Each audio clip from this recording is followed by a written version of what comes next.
What What were you skeptical about when you first found Oahspe? Everything. Um, it was such a conflict because, on one hand, everything made sense and everything resonated and everything was like coherent, like it all fit together. On the Mhm. other hand, it was like, there's no way any of this is true. Like, there's no way. Right, right. Skeptical of, okay, what was I most skeptical of? Just the whole thing. The whole thing. I can't pick the whole first year. My mission was to find a big enough hole in it where I could justifiably set it aside. Because Mhm. honestly, I I didn't want to have another sort of religious obligation. I didn't want to have I mean, I was so done with holy books and religion. Like I was done. Oh wow, we just got out. We just got out and now we found this book and it makes sense. I'm like, why does it have to make so much sense? Like why? I would just love to put it on the shelf and just be done with it. So for the first year, like Yeah. my the thing that I was really trying to disprove, you can't disprove the stuff that it talks about in Atmosphere and Ethereum, you know? Right. So, okay, you can't prove it or disprove it. Okay, so the histories and stories of of of, hu- of humans. Okay, my wife just this morning was rabbit Mhm. trailing on something she read about Brahma and some king, and I don't remember the name of the king, but Mhm. she went on to Britannica, Wikipedia, whatever, and she was spent an hour trying to figure out, if there was any kind of recorded history that might correlate, Yeah. and she found it, and it was not the exact name, but it was like half. It was like half of the name, and Mhm. then the story in Oahspe was like this complete story, and there's this kind of void of knowledge, and then what she found was like the aftermath of it. Mhm. And you can use your imagination. You have this story here, and this is what we have in our recorded Right. history. The flow, same location, same religious context, same time period as far as like it being connected. Mhm. It's not like she looked up this name and found it in like Europe or Russia Right. or North America. It was Straight back to it India. right. So the more the more we tried to disprove it, the more validation we got. And it's Yeah. like for a long time that was pretty frustrating. I gotta be real honest with you. I didn't really want it to be true. Yeah. Uh, I can definitely say the same thing, except my speculation was a little bit different. But like when it comes to the Oahspe, it was just like, okay, is this really true? Like, how can this be possibly proven? And then next thing you know, I find some study that is talking about a certain topic in Oahspe, and it's just like dead on. And I'm like, hold on, wait a minute. Then I just got to go back and read the verse, and I'm like, what the hell is actually going on here? Like, hey, how in the world a guy in 1881 is going to come up with some stuff like this? Before the Because internet. exactly, and that was my main speculation about Oahspe, because I had the same speculation about the Bible. It's written by humans, so I can't really trust it completely. Mm-hmm. And it was just like, oh, well, this dude, I'm pretty sure wasn't that smart. All right.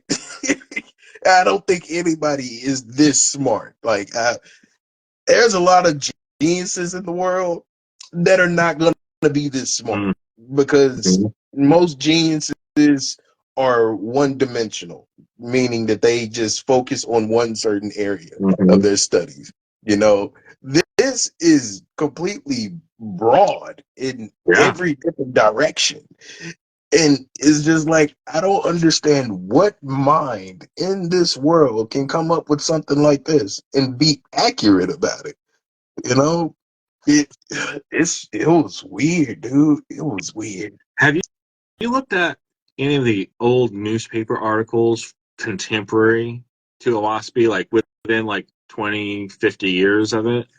I think I seen one, and it was the guy talking about how he read Oahspe and came to the conclusion that, it would take like 30 men, 30, 40 guys just to create this, and it still wouldn't give it justice, That guy's name is Max Mueller. Oh, wow. I've read that Oh, yeah. article. I've done a lot of dissecting of that particular article. And Max Mueller, Mhm. yeah, he said 20 men, their lifetimes Yeah. to come up with Oahspe. Yeah. And he was an expert. He was called an Orientalist, and he had another title. He studied in oh shoot, it was somewhere in Europe, but he was an expert in ancient religions, Mhm. and I mean he was his knowledge was relevant to get that opinion. Right. Right. Crazy. Yeah, that is crazy. That is crazy as hell, honestly. Mm-hmm. But it have you read any other articles? Put me up on some knowledge, man. Yeah. So if you go onto like archive.org, I think you can look it up. Mm. There was an article. Some of the articles are just kind of like there's this amusing book that has some theories, and it has more of skeptical, sort of sarcastic tone to it. Mhm. But even in those articles, they will make statements like they have to use sarcasm because to sort of cover up disbelief. Mhm. Like they not, they can't admit any validity to it, but they are trying. They know it's significant enough to put like a whole page article, but they don't want to like validate it. But Right. you can read between the lines. They thought it was significant. Right. Yeah.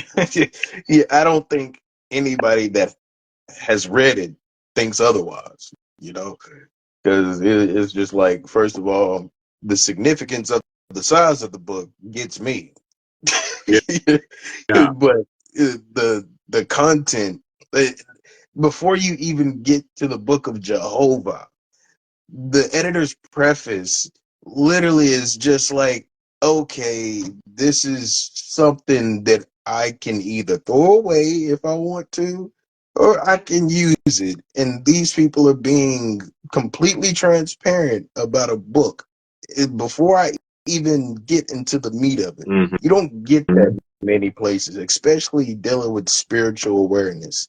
It's just like, yo,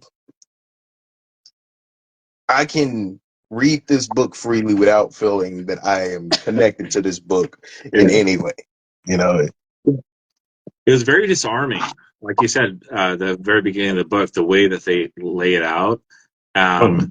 they are making an argument why you should read the book, but not why you should believe it. Right, And right, that's pretty honest. Like yeah, they're not selling the book. I mean, they're selling it for money, but they're not selling the idea of the book. They're just Mhm. presenting it to you. Mhm. These are the reasons why you'd benefit from reading it. Yeah, yeah, It's like it's it's rare. It's rare that, especially something that people would consider scripture or a holy book, it's not selling itself. I mean, the right. people promoting it aren't.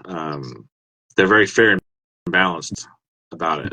Yeah, and that was one of the best things about Oahspe, because a lot of the stuff in the Oahspe itself is the stuff that I expected Oahspe to be. That is what I didn't expect to see. Mm-hmm. You know, and that is one of the things that I do appreciate the most, because I went through and I read the editor's preface through the Bible, and they tell you, you know, it's you gotta be careful because it is a translation of things. They do tell you that, but they Mm-hmm. still feed you that it is the holy book. The you know, authorized version, you get the yeah, Royal King James authorized whatever Word of God. yeah, yeah, and I mean, you're not a real Christian. Yeah, yeah, and my girl was just saying like you're not even a real Christian if you don't read the Bible. That's what people will think, and it's definitely true. But like, go ahead. I was just speaking of real Christianity. I had an interaction on a TikTok video. Uh-oh. This guy was ranting and raving about so many denominations. What's the truth? Like there has to be one truth. Like your truth is not, relative. There aren't minor truths and significant truths. What was the church like? What did Jesus actually start? And my comment was the church was the exact opposite of what Jesus was trying to teach. And this morning, I thought of even a better comment, which I'm not going to go back and do, but I don't think I can find it. But if you want to be the purest, best version of Christianity, become a Buddhist. Yeah, yeah, yeah, yeah, yeah, pretty much. Yeah, like, except the only thing is you have to believe that there is more than just nothing. That is the only difference. That is pretty much the only difference. But There I are also different heard. versions of Buddhism, but Oh, I didn't know that. See, now you about to. I think there's like 12 different kind of schools of thought like within Buddhism. May not be 12, but they're not all they don't all teach this exact same thing. Okay, got you. Oh, you definitely got me on that one because I need to go look up that part of Buddhism. Like it, and I understand. Like even with Hinduism, like you have the Brahmins. I've looked up the Brahmins, and they worship Brahma, and the Brahma is the creator god, while Shiva is the destroyer, and all of these. Well, the three main gods, most people in Hinduism reject Brahma. I'm, I'm pretty sure. You Really? know, yeah, it's only a small portion of Hindus that accept Brahma, and it's literally the smallest percentage in Hinduism. But Hmm. they're they're the only sect in Hinduism that accept Brahma as being the creator god and Hmm. being the main god, you know. And Yeah. that is something that I felt was interesting because it's like, okay, y'all would rather worship the destroyer than the creator. Yeah. And it was just like, okay, well, it would make sense to worship the creator because where did the destroyer come from? It would have to be from somebody, which was the creator. It, Bronze Yogi is yeah. dropping on some facts on us about Buddhism and Hinduism. I got Um, the bro, research I've, going on. I've watched Bronze videos so much. Yeah. Okay, so 3 to 4 schools of philosophy with Buddhism, 6 schools of philosophy with Hinduism, and Hinduism is heavy with Vishnu and Shiva. Yep, yep. And it's weird because, like I was saying, like that Brahmin tribe, I think it's literally just in one part of India. Like, yeah, it's not even spread across a couple Hmm. different sections. I think it's just in one part. Like when I was looking up, Majority. yeah, yeah. Hmm. So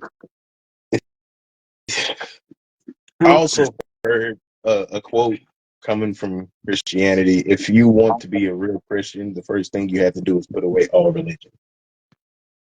So, Including Christianity. Yeah. yeah.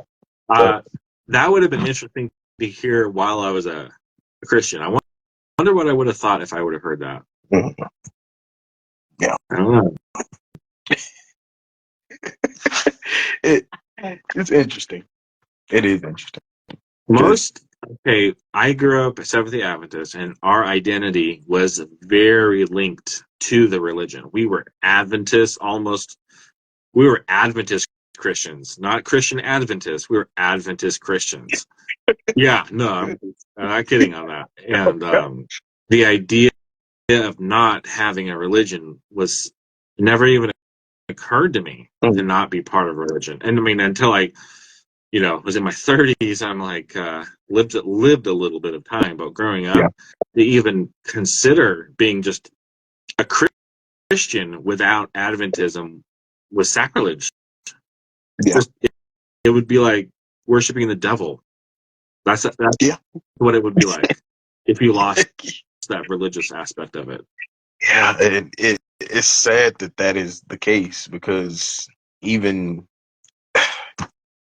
Jesus, when he came back, well, not came back, when he came into this earth, I'm speaking from the biblical perspective, he didn't come doing exactly what every other priest was doing. Instead, he was actually making the corrections that the Mm-hmm. priests were trying to, damn everybody.